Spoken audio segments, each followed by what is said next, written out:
Tabik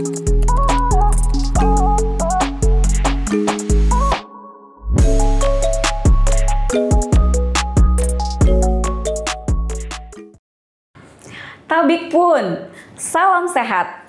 Halo pemirsa, apa kabar? Kita berjumpa lagi di podcast Rumah Sakit Advent Bandar Lampung bersama saya Ina Rimasari, di mana podcast ini akan selalu memberikan informasi dan edukasi seputar dunia kesehatan. Baik, narasumber kita di podcast kali ini adalah seorang dokter spesialis saraf, karena topik kita hari ini akan membahas tentang epilepsi. Untuk itu, langsung saja kita sapa narasumber kita pada hari ini. Halo dokter, apa kabar? Kabar baik Mbak Intan. Baik dokter, terima kasih banyak sudah hadir hari ini. Dan seperti yang saya sudah katakan di awal tadi dok, hari ini kita akan membahas topik epilepsi. Baik, Mbak Intan. Nah, jadi dok, sebenarnya yang dimaksud dengan epilepsi itu apa sih dok? Karena mungkin kalau masyarakat umum, termasuk saya ya, taunya kalau epilepsi itu ya kejang. Jadi secara spesifik, apa sih dok epilepsi itu? Baik Mbak Intan, epilepsi itu adalah sindrom. Sindrom yang ditandai dengan bangkitan, di mana bangkitannya itu memang bisa bermacam-macam. Ada yang seperti orang awam lihat, seperti kejang-kejang, tapi ada juga yang bentuk bangkitannya itu bukan kejang, seperti yang terjadi pada anak-anak, misalnya bengong gitu. Jadi tergantung dari tipe-tipe bangkitannya itu. Dan bangkitannya itu terjadi tanpa provokasi. Itu yang termasuk dalam epilepsi. Oke, jadi ternyata bukan hanya kejang ya dok, gejala dari epilepsi itu sendiri. Iya, bisa bermacam-macam tergantung dari tipenya. Oke, jadi memang yang paling patut kita waspadai dan kita curigai nih dok, itu epilepsi apabila terjadi kejang tanpa ada provokasi. Jadi nggak ada demam atau tidak ada trauma atau tidak ada kejadian apapun, tiba-tiba kejang. Nah, di situ kita wajib untuk mencurigai bahwa itu epilepsi. Nah, kemudian dok, sebenarnya diagnosa atau penyakit ini itu penyebabnya apa aja sih dok? Penyebabnya banyak, Mbak Intan. Jadi kalau berdasarkan penyebabnya, kita kenal itu epilepsi ada 3 macam. Yang pertama, epilepsi yang idiopatik, yang penyebabnya itu tidak ada dasar kelainan struktural di otaknya. Kebanyakan yang idiopatik ini adalah epilepsi yang bersifat genetik. Kemudian ada lagi epilepsi yang bersifat simptomatik. Jadi ada kelainan di otaknya. Misalnya tadi, ada pernah riwayat trauma sebelumnya, kemudian ada kerusakan di otak, kemudian di kemudian hari timbul kejang-kejang, dan itu penyebabnya adalah trauma. Atau dia pernah kena stroke, ada sumbatan, atau pernah ada pecah pembuluh darah, jadi ada kelainan di otaknya yang mendasari, itu kita sebutnya epilepsi simptomatik. Kemudian ada lagi, epilepsi yang berikutnya adalah epilepsi kriptogenik. Pada epilepsi kriptogenik ini, ada penyebab yang mendasari tetapi belum diketahui pasti apa penyebabnya. Seperti itu Mbak Intan. Oke, berarti epilepsi ini erat sekali kaitannya dengan saraf-saraf yang ada di otak ya dok? Jadi memang epilepsi itu disebabkan karena cetusan abnormal pada saraf-saraf yang ada pada otak, begitu. Oke, nah pertanyaannya dok, ada nggak sih perbedaan nih antara kejang yang disebabkan oleh epilepsi dengan kejang-kejang yang oleh penyebab yang lain dok? Kira-kira ada nggak perbedaannya? Ada, jadi misalnya begini ya, kejang yang disebabkan karena metabolik, contohnya pada pasien-pasien yang mendapatkan obat hiperglikemi, kemudian dia mengkonsumsi obat penurun gula, tiba-tiba gulanya turun sekali, itu bisa terjadi kejang. Tapi kejangnya itu belum tentu termasuk dalam kejang epilepsi. Karena mungkin gulanya yang rendah. Kalau gulanya diperbaiki, mungkin dia tidak kejang lagi. Kemudian bisa juga selain gula yang rendah, gula yang tinggi. Gula yang tinggi sekali bisa menyebabkan dia kejang saat itu.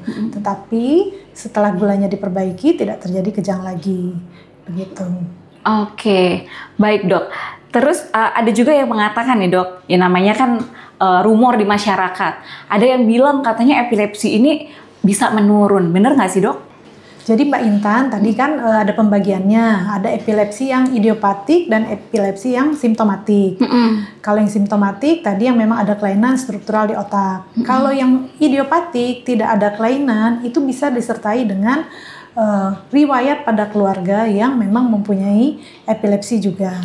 Jadi tidak semua epilepsi itu harus ada riwayat keluarga, tetapi dengan adanya riwayat keluarga bisa juga ada yang menurun gitu. Jadi betul ya dok, ini bukan hanya sekedar mitos bahwa memang ya kemungkinan itu bisa saja terjadi menurun tapi pada tidak seluruhnya. Oke, baik. Nah selanjutnya nih dok, ketika ya misalnya nih para pemirsa masyarakat di rumah mendapati orang terdekatnya ya tiba-tiba mengalami kejang gitu dok.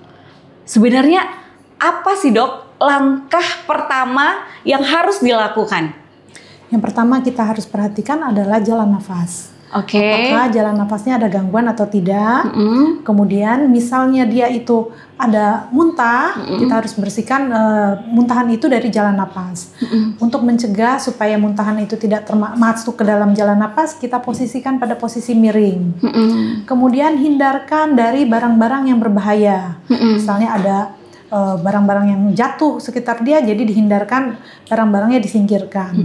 Kemudian dia tadi bebaskan jalan napas ya, kita juga tidak boleh memasukkan barang-barang ke dalam mulutnya, jadi tidak boleh istilahnya zaman dulu dikasih ganjal gitu ya, tidak perlu kecuali kalau memang takut kalau lidahnya tergigit, tapi kalau misalnya tidak perlu. Kemudian dilihat apakah kejangnya berlangsungnya lama atau tidak. Kalau misalnya lama, kita harus segera bawa ke rumah sakit seperti itu. Tapi biasanya kalau kejang yang biasa, kejadiannya itu mungkin kurang dari 5 menit. Nah, kemudian posisikan ke posisi pemulihan. Gitu. Jadi biasanya kan kalau orang kejang itu kan apa ya dok? Secara otomatis tuh akan menggigit gitu mulutnya. Biasanya kan mata melotot, terus otomatis tuh mulutnya akan merapat gitu. Jadi membebaskan jalan nafas yang harus dilakukan orang awam itu seperti apa sih dok?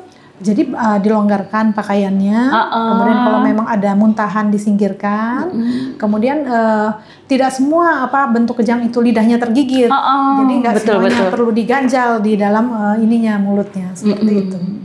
Oke, jadi memang harus segera setelah terjadi kejang itu harus mendapatkan penanganan lanjutan ya dok dari tim medis. Nah, setelah nih misalnya nih si pasien ini sampai ke rumah sakit, apa sih biasanya pemeriksaan yang dokter akan berikan untuk memastikan diagnosa epilepsi itu sendiri?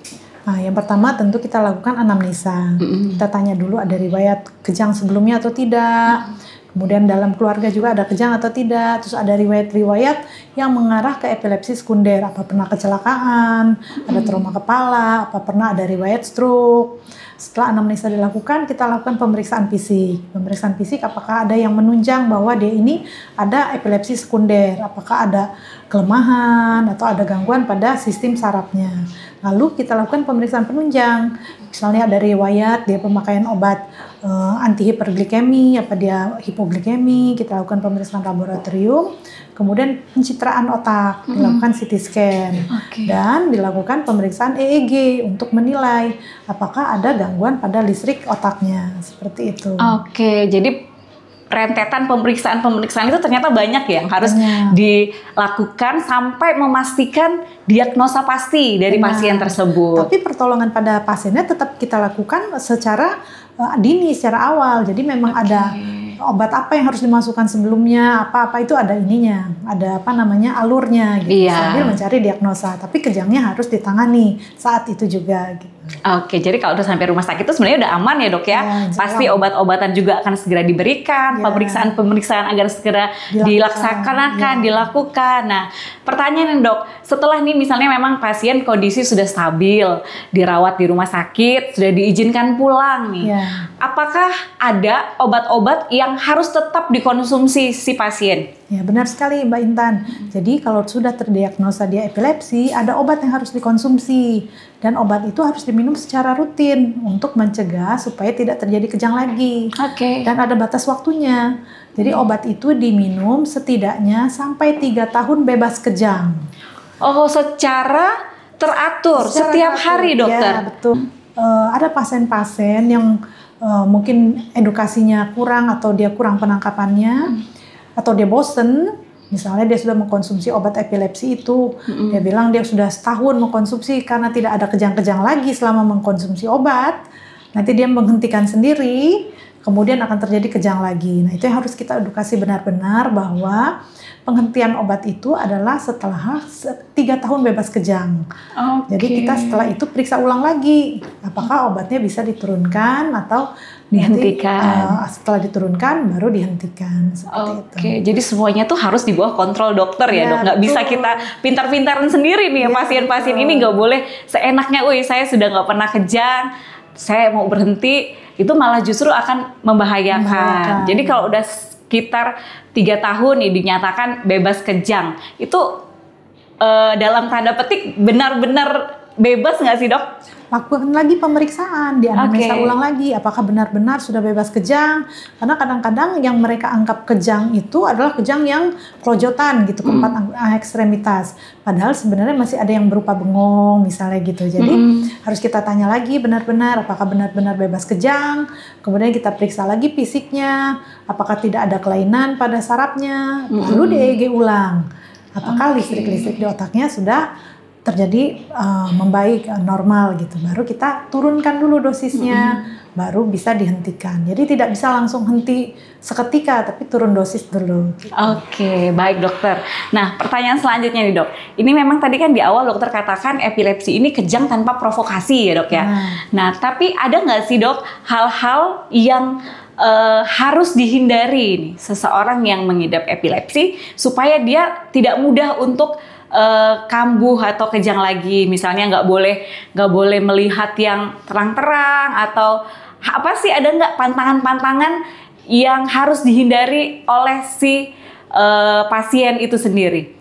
Nah, benar sekali Mbak Intan, ada beberapa hal yang harus kita hindari dari pasien supaya dia tidak gampang kejang pada pasien epilepsi. Yang pertama adalah tentu yang berupa stres fisik. Jadi misalnya kurang tidur, kelelahan ya, dok, terlalu lelah, atau terlambat makan, kelaparan. Kemudian bisa juga demam. Jadi kalau memang dia punya epilepsi, baru demam sedikit segera dia berobat. Karena kalau dengan demam dia lebih gampang untuk terjadi kejang. Kemudian juga ada stres psikis. Kemudian bisa juga lupa minum obat. Jadi jangan sampai lupa minum obat. Iya, jadi memang kalau untuk pasien ini diusahakan semaksimal mungkin stabil ya, dok ya. Sebenarnya komplikasi apa sih, dok, yang mungkin bisa timbul akibat kejang di epilepsi ini? Jadi ada beberapa komplikasi ya yang bisa terjadi pada epilepsi ini. Komplikasi yang pertama adalah komplikasi yang terjadi akibat kejangnya itu sendiri. Makanya saat kita lihat pasien yang kejang, kita harus singkirkan dari benda-benda berbahaya. Ada kejang yang terjadi saat dia berada di dekat mesin misalnya. Bisa terkena mesin tersebut gitu. Kemudian ada juga yang ibu rumah tangga ketika di dapur berada dekat dengan kompor dan minyak misalnya. Jadi harus kita awasi dan kita singkirkan dari benda-benda yang berbahaya. Itu namanya komplikasi fisik akibat dari terjadinya kejang tersebut. Kemudian komplikasi yang berikutnya ada juga komplikasi psikologis. Misalnya pada anak-anak sekolah, karena dia tidak diobati jadi sering kejang di sekolahnya. Tentu ada rasa rendah diri atau agak kurang percaya diri dibanding dengan teman-temannya yang normal. Maka tetap harus diobati supaya anak itu juga secara psikisnya juga bagus. Kemudian ada komplikasi medis yang lanjut, misalnya kejangnya tidak tertangani kemudian jatuh ke arah status epilepsi. Status epilepsi itu adalah kejang berulang, di mana di antara kejang itu kesadarannya tidak pulih.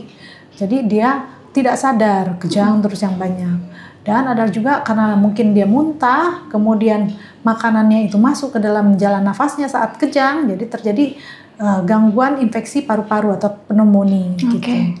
Itu beberapa komplikasi yang mungkin terjadi pada pasien-pasien epilepsi, Mbak Intan. Jadi ternyata banyak sekali ya hal-hal yang mungkin saja bisa terjadi dan memperburuk keadaan jika tidak kita tangani dengan tepat. Nah, saya juga pernah mendengar, dok, bahwa katanya ada kasus di mana pasien ini sampai meninggal akibat epilepsi. Itu benar nggak sih, dok? Bisa terjadi terjadi meninggal akibat dari komplikasi dari epilepsi atau kejang itu. Tadi misalnya jalan napasnya tertutup gitu, atau dia status epilepsi, jadi bisa menyebabkan kematian. Oke, terus dok, pertanyaan selanjutnya, saya juga pernah dengar katanya ada salah satu metode pengobatan epilepsi ini dengan operasi. Jadi menurut dokter gimana sih? Benar, jadi pertama tentu kita coba dulu dari yang non-invasif, artinya yang tidak menimbulkan luka pada pasien. Jadi dengan medikamentosa, dengan obat-obatan. Tapi kalau misalnya dengan obat-obatan tidak terkontrol, ada ininya juga, ada kemungkinan juga untuk dioperasi. Atau memang epilepsi yang tadi, yang sekunder, yang memang ada kelainan di struktur otaknya, bisa dilakukan operasi. Misalnya ada tumor, sehingga dia ada epilepsi, tumornya diangkat, ada terjadi perbaikan gitu. Misal ada gangguan lain, misalnya ada gangguan pembuluh darah di otak, misalnya arteriovenous malformasi, kemudian operasi itu juga bisa. Jadi tergantung dari kasus per kasus untuk tindakan operasi ini. Nah dok, sebagai kesimpulan dari perbincangan kita hari ini, kira-kira apa sih yang bisa dokter sampaikan kepada pemirsa dan juga masyarakat terkait dengan hal yang paling penting yang harus mereka ketahui tentang epilepsi? Jadi pemirsa, epilepsi dapat kita tata laksana. Dengan mengkonsumsi obat epilepsi secara teratur, penderita epilepsi dapat hidup secara normal sehingga kualitas hidupnya tetap baik. Baik pemirsa, sampai di sini perjumpaan kita pada episode kali ini. Dan terima kasih banyak Dr. Fitri sudah berbagi banyak sekali informasi yang bermanfaat. Sama-sama Mbak. Oke, sampai jumpa di lain kesempatan dokter. Dan pemirsa jangan lupa untuk tetap menyaksikan podcast Rumah Sakit Advent Bandar Lampung agar lebih banyak lagi informasi dan edukasi yang dapat kita ketahui bersama. Akhir kata, saya Intan Nimasari mohon undur diri. Sampai jumpa di tayangan selanjutnya dan salam sehat.